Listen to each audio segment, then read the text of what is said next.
And now to that historic first. Nearly 50 years after Buzz Aldrin and Neil Armstrong first planted an American flag on the moon, China's space program has just landed a probe on the far side of the moon. As the Chinese put it, it opens a new chapter in its exploration. William Brangham looks at what that could mean. The Chinese probe is called Chang'e 4, and it's named after a moon goddess from Chinese mythology. And it landed on the moon's far side yesterday. That's the side we never see here on Earth because of the moon's unique rotation. The lander touched down in the moon's largest and oldest crater and began transmitting the first images we've ever seen from that area. Chang'e 4 also deployed a rover to survey the crater. The landing time and location had been kept secret since the probe went into orbit around the moon on December 12th. One reason that astronauts have not landed on that side of the moon before is that it's nearly impossible to communicate directly with Earth. To solve that, the Chinese launched a satellite last year that can relay information between the probe and Chinese mission control. It is a big moment for the Chinese space program and for future exploration. And our science correspondent, Miles O'Brien, as always, is here to help us understand what's going on. Welcome back. Hello, William. So what do the Chinese want to do on the far side of the moon? Well, there's some reasonably good science to do there. There, after all, has not been a lander or rover on that side of the moon, and now there's both there. And the Chinese have a lot that they can look at. They're in the largest crater that we know of in the solar system, 1,500 miles across. What caused that? That's kind of interesting. Inside that crater are lots of other smaller craters. It'll tell us a little bit about how dangerous a neighborhood we live in as it relates to near-Earth objects and asteroids. They're going to be taking a lot of stunning pictures, some of which we've already seen on the internet. There's a ground-penetrating radar, and they even have a thing they call a little biosphere, which has seeds, including silkworms as well. So seeds to plant in the ground there. Well, I don't think in the actual regolith itself, but they're going to have this terrarium where they're going to try to grow and see what they can grow. Ultimately, that signals what they're up to. They would like to put an outpost on the moon. They've said they'd like to do it around 2030, and so this is part of the logical steps in that direction. I also understand that when you are on the far side of the moon, not the dark side, I should point out, that using radio telescopes is much easier. Help me understand why. This is one of the most intriguing aspects of the far side of the moon to astronomers and the scientific community in general. Radio telescopes, which allow us to look very, very deep into the cosmos, have a problem here on Earth is there's all this electromagnetic radiation, which you have to cancel out one way or another. This is our cell phones, the Wi-Fi, all the racket we make. All the stuff, what we're doing right now as we broadcast to people at home interferes with that effort to find these tiny signals which are emanating from things like quasars in the distant cosmos.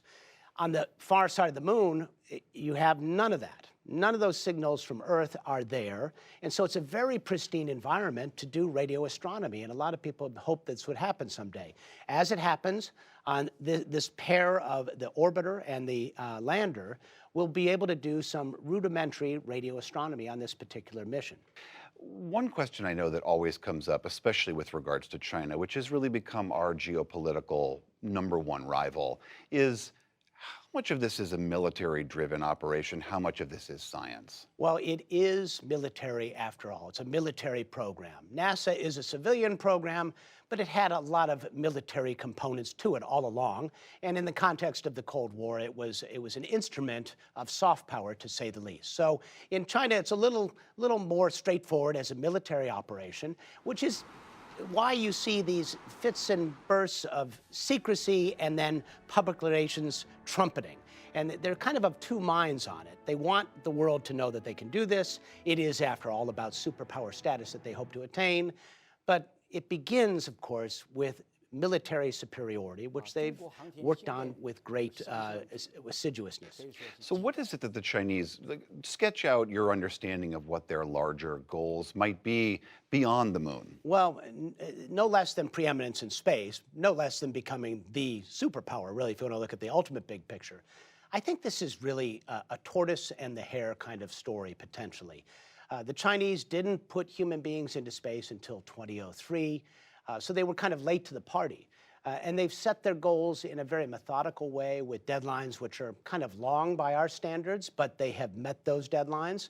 And slowly but surely, they've built a program to rival any manned space program in the world. There are only 3.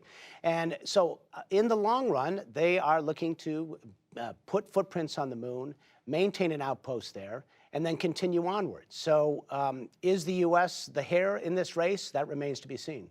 It's also got to be important for China just knowing that they don't have the vicissitudes of congressional funding and presidential administrations coming and going. I mean, NASA rode that roller coaster of funding for years. The Chinese really don't have that problem. Yes, democracy can be messy, can't it? And what happens is every 4 or 8 years, there's a change in plans in space. George W. Bush retired the space shuttle, said, let's go to the moon.